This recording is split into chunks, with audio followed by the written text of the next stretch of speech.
Halo teman-teman, assalamualaikum. Kali ini Mak Juji Jajeser resep bolu lagi. Nah, ini bolu pakai putih telurnya doang ya teman-teman.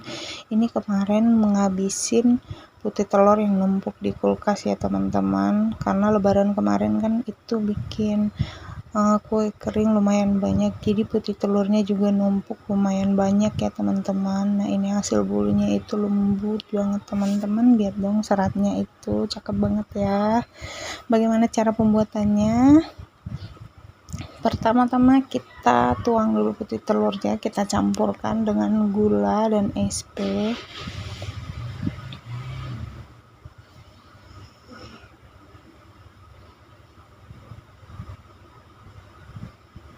SP-nya itu kita pakai 1 sendok makan ya teman-teman, karena ini kan putih telurnya lumayan banyak ya, ini ukuran jumbo ya.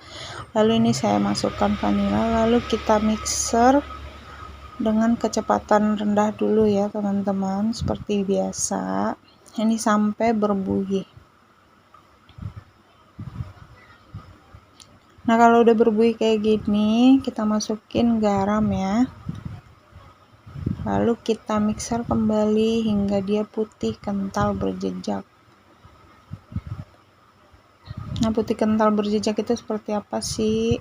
Kocokan yang pas itu harusnya dia nggak banyak gelembung ya teman-teman. Nah, kalau kayak gini kan masih encer, dia biasanya banyak gelembung. Nah, kalau yang udah pas itu dia gelembung-gelembungnya itu nggak kelihatan, jadi adonannya itu smooth banget nih, kayak gini nih, kayak nggak ada gelembung gitu. Nah, itu udah kocokan paling pas untuk bolu ya teman-teman.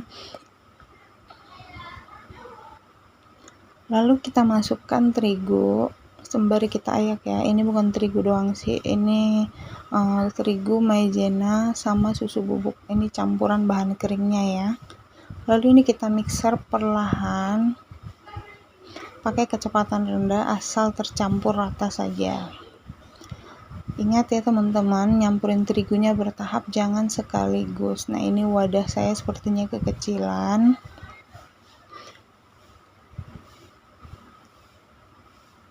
Ini tetap kita pakai kecepatan rendah, jangan pakai kecepatan tinggi lagi, karena bisa bikin adonan telurnya itu blast turun lagi, jadi kayak langsung mengencer gitu teman-teman.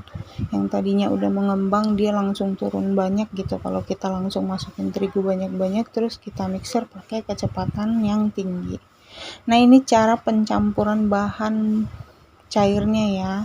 Ini saya pakai minyak goreng sama santan. Itu sambil di mixer ya teman-teman. Nah, kayak gini supaya dia nggak ngendap di bawah. Jadi saya mixer ini pakai kecepatan rendah dan pelan-pelan. Jadi setiap saya tuang itu langsung saya mixer, jangan sampai dia jatuh ke bawah gitu. Jadi ini pas kita nyampurinnya itu lebih gampang ya. Nah, ini habis di mixer jangan lupa diratain, diaduk lagi pakai spatula. Seperti biasa, jangan lupa buat ngecek ke bawah masih ada endapan yang belum tercampur. Nah, seperti ini. Kalau udah tercampur, ini kita ambil buat adonan lapisan warna putih dan warna hijaunya ya teman-teman. Kalau teman-teman mau bikin satu warna aja, mau bikin bolu pandan ya, ini nggak usah step ini dilewati aja ya. Ini buat adonan putihnya saya pakai 5 sendok sayur. Dan untuk adonan hijaunya lebih banyak, sekitar 10, jadi 1:2. Kalau yang putihnya 5 sendok, yang untuk yang hijaunya saya pakai 10 sendok ya teman-teman. Nah, ini untuk adonan yang warna kuningnya ya, sisa adonannya.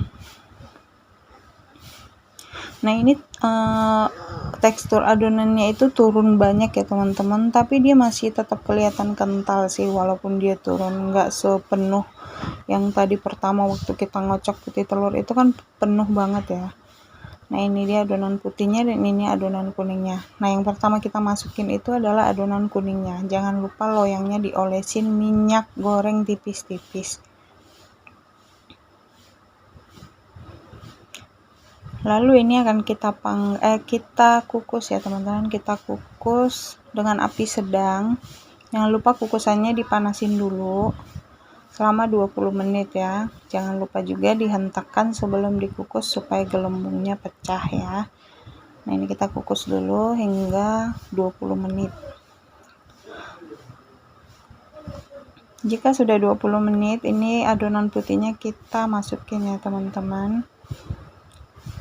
Nih saran saya, jangan sampai dia kematangan. Kalau dia kematangan, si bolunya itu yang udah pertama kita masukin itu dia akan kayak misah dari loyangnya. Jadi dia akan kayak masuk ke pinggiran gitu loh teman-teman. Adonan putih ini akan masuk ke pinggiran gitu, jadi dia motifnya campur gitu.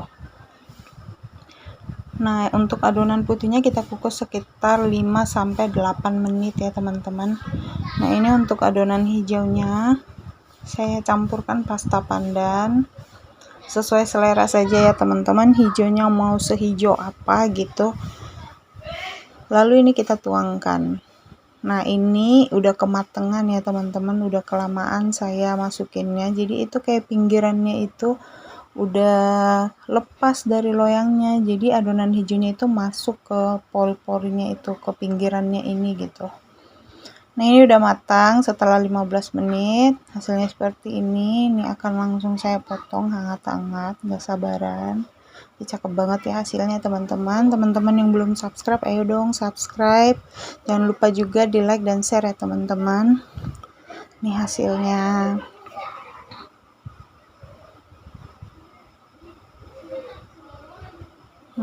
Ini cake-nya itu enak banget dan lembut banget.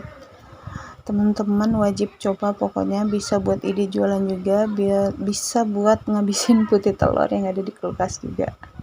Terima kasih sudah menonton teman-teman. Bye bye.